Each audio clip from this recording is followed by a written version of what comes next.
What's up, you guys? Your girl G here. Welcome back to my channel. And I just wanted to do a quick recap of this episode of Martha's Vineyard. I know this is coming, kind of late, but I just wanted to talk about it because I missed last week.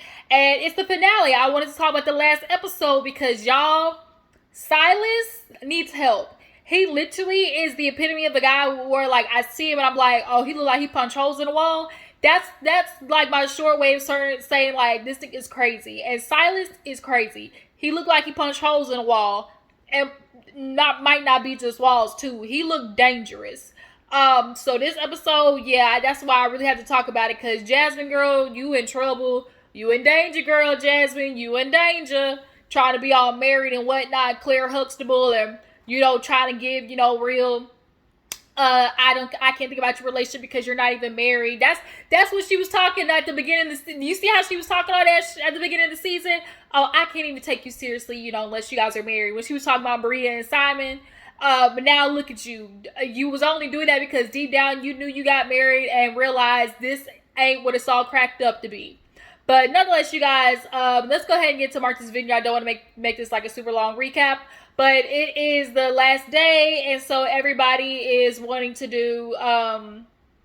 Actually, no. What happened? Yeah, no, it is the last day, and everybody's downstairs, kind of like in the kitchen or whatever, and they're just talking about, oh, I'll miss you. And Amir's like, oh yeah, I'll miss you. While Silas ass over there being hella passive aggressive towards Jasmine, talking about, oh man, I'm just hungry. I'm just not used to being like this.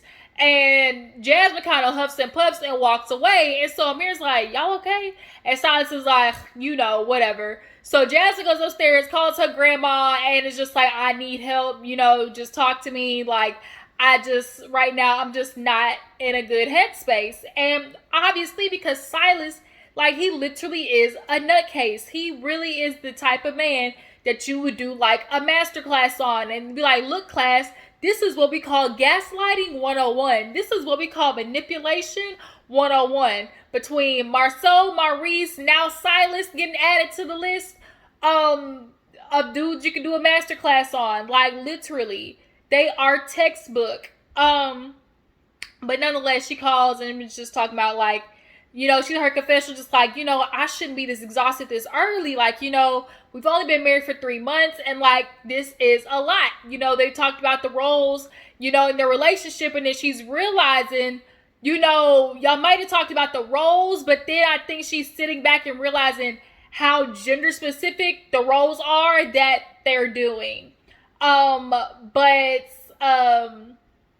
Everybody that day, they're, prepping for the party. Alex, y'all know he John Legend cousin, so, he gonna try to show what he making up with his vocals and whatnot.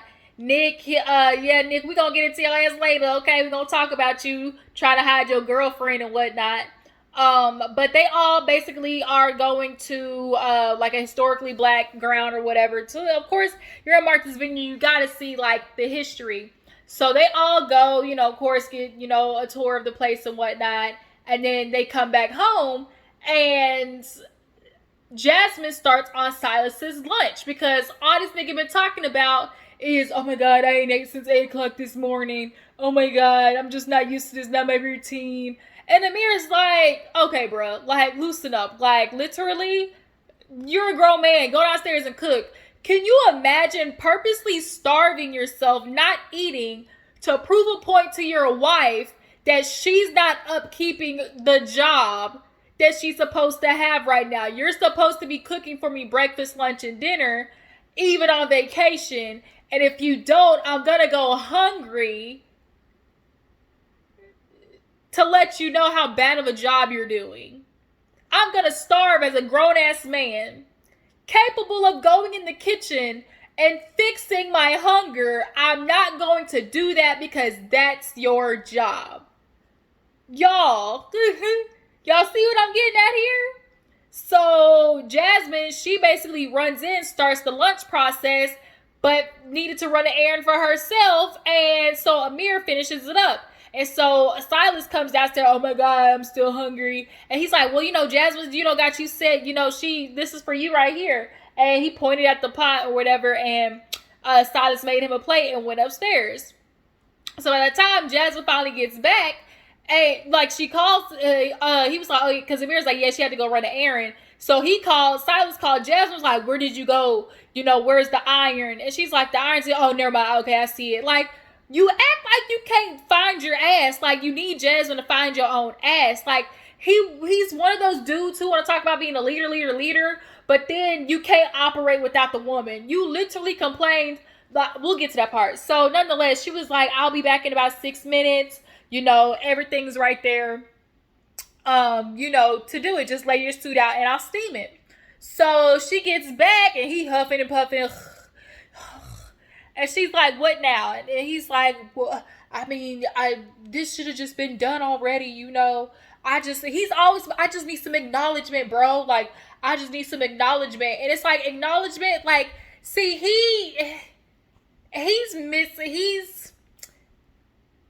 he's really inflating that I just need acknowledgement. There's a difference between acknowledging, like, okay, your feelings, and you're looking for somebody to confirm your feelings are always right, even when they're not. Like, you have this complaint and you want Jasmine to agree with your complaint, and when she doesn't, you're trying to say, oh, you're not acknowledging it. No, nigga, I see, but I just don't agree. And I'm not going to. You're not going to force me to.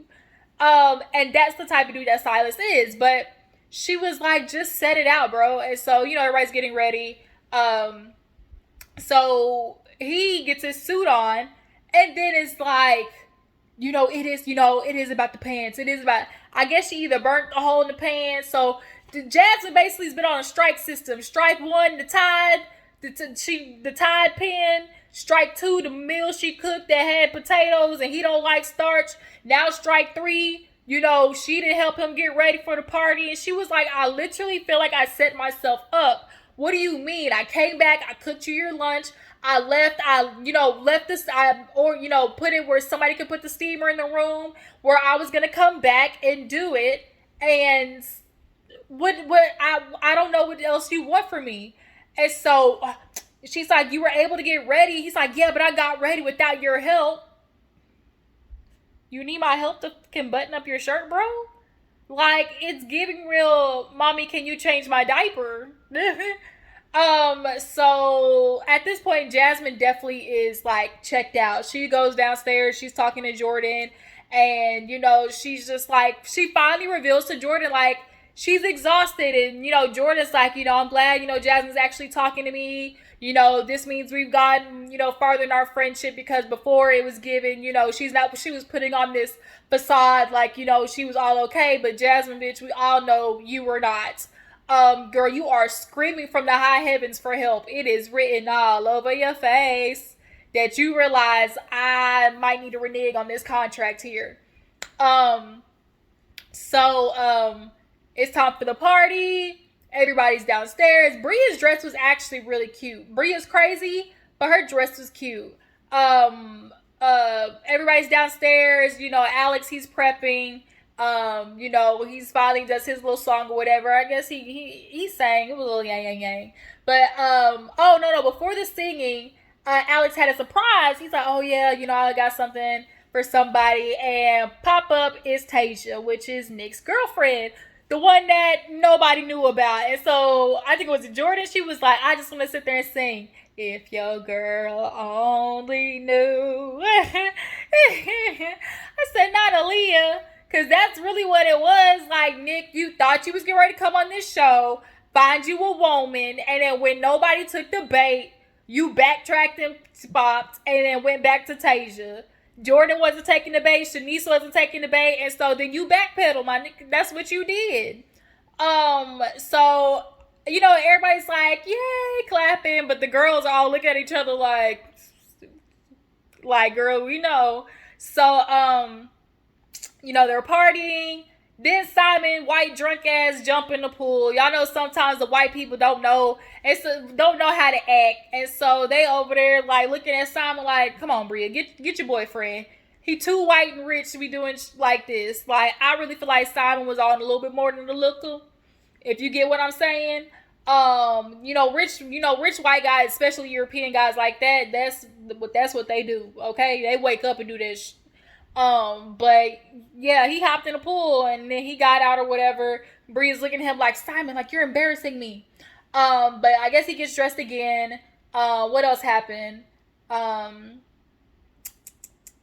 what else happened? Nick took Tasia inside, so after she comes to the bathroom, Bria walks in and was like, hey girl, hey.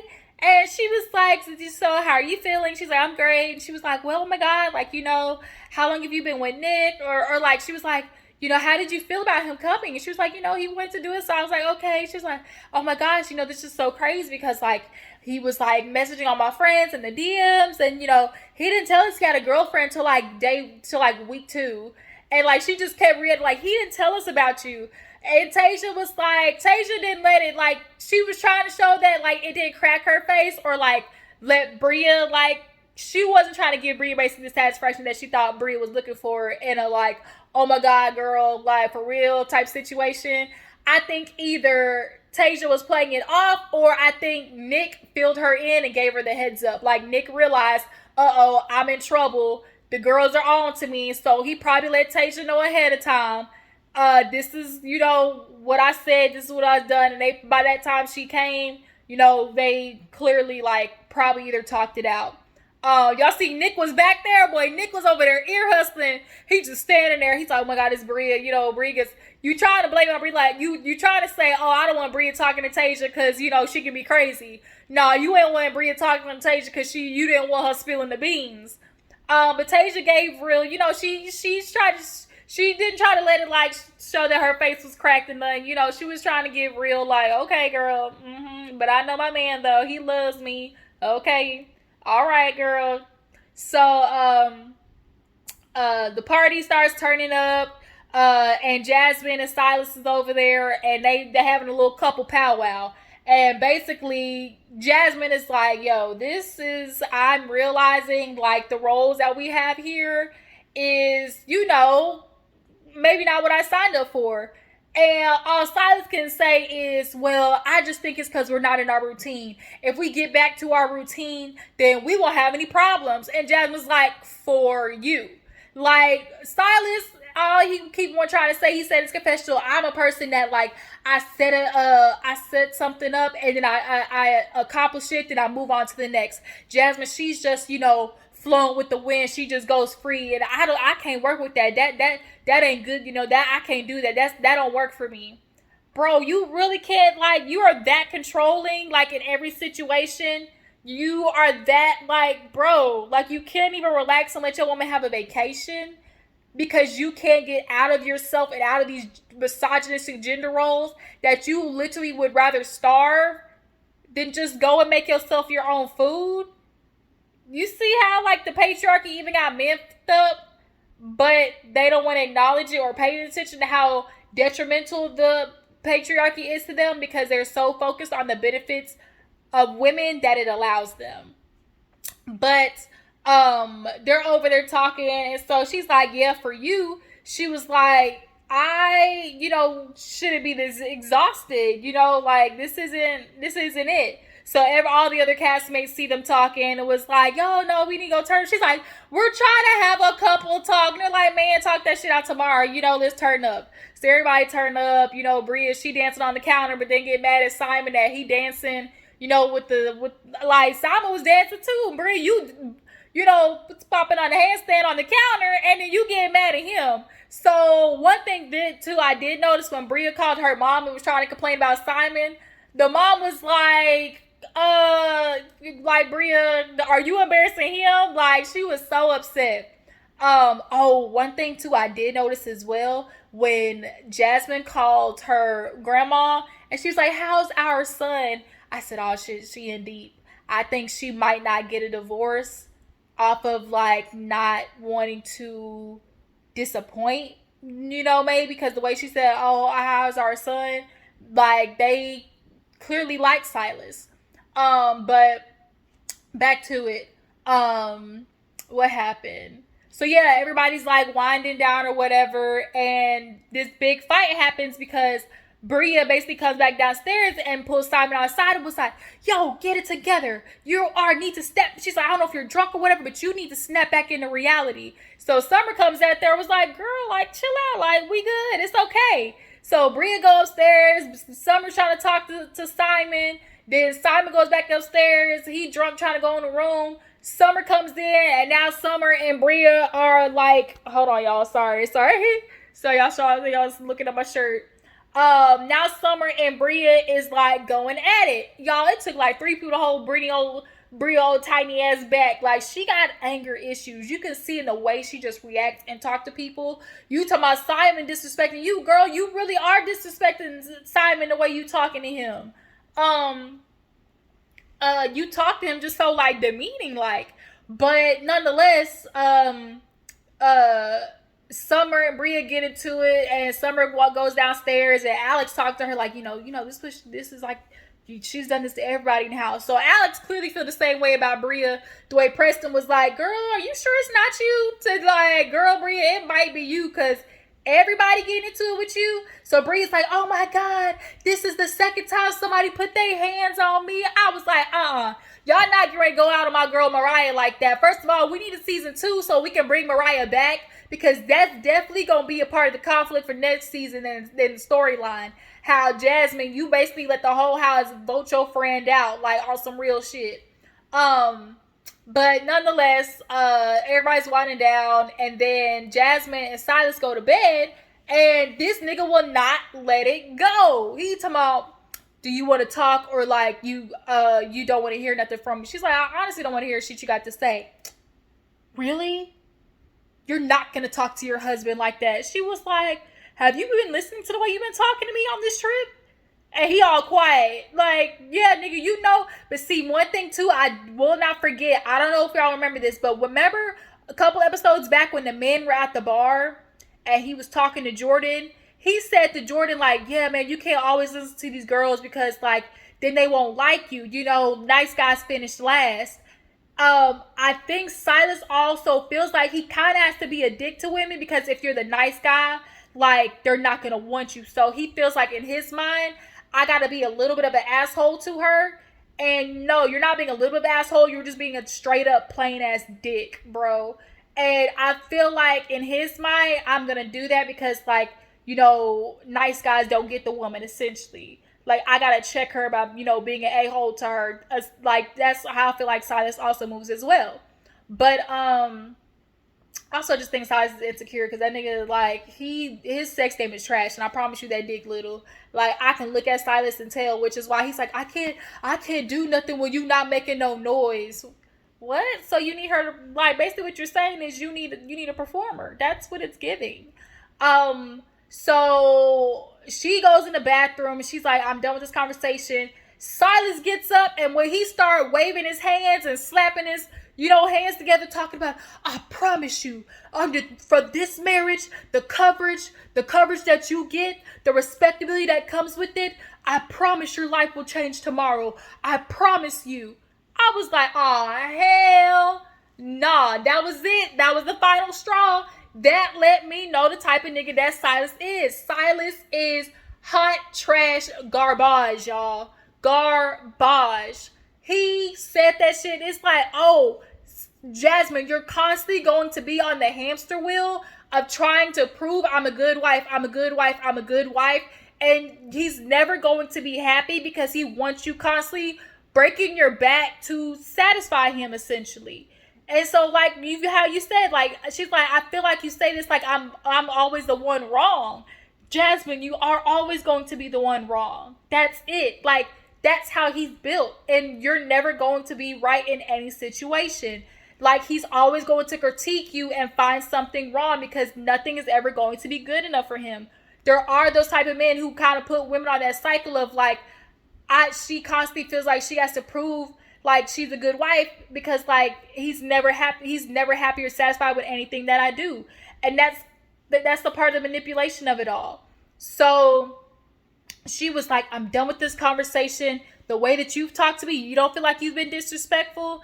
And so, like, the next morning, everybody wake up, everybody's like saying bye. Jasmine, like, I'm been ready to clock out. She's like, this day couldn't come fast enough. This is it for me. And so everybody's leaving, checking out. They writing in the Martha's Vineyard. I really want Martha's Vineyard to have a second season, y'all. I really like them. Jasmine, she said we going to get some therapy as soon as we get back, and I really hope and pray that y'all did, because Silas needs intense therapy. But you guys, tell me how you feel about Martha's Vineyard, the season, Jasmine's relationship with Silas. How long y'all think they're gonna get married? Amir, he found out he in the friend zone with Jordan, and hopefully he stay there. But yeah, you guys, I appreciate y'all for tuning in. I will catch you guys in the next one. Bye.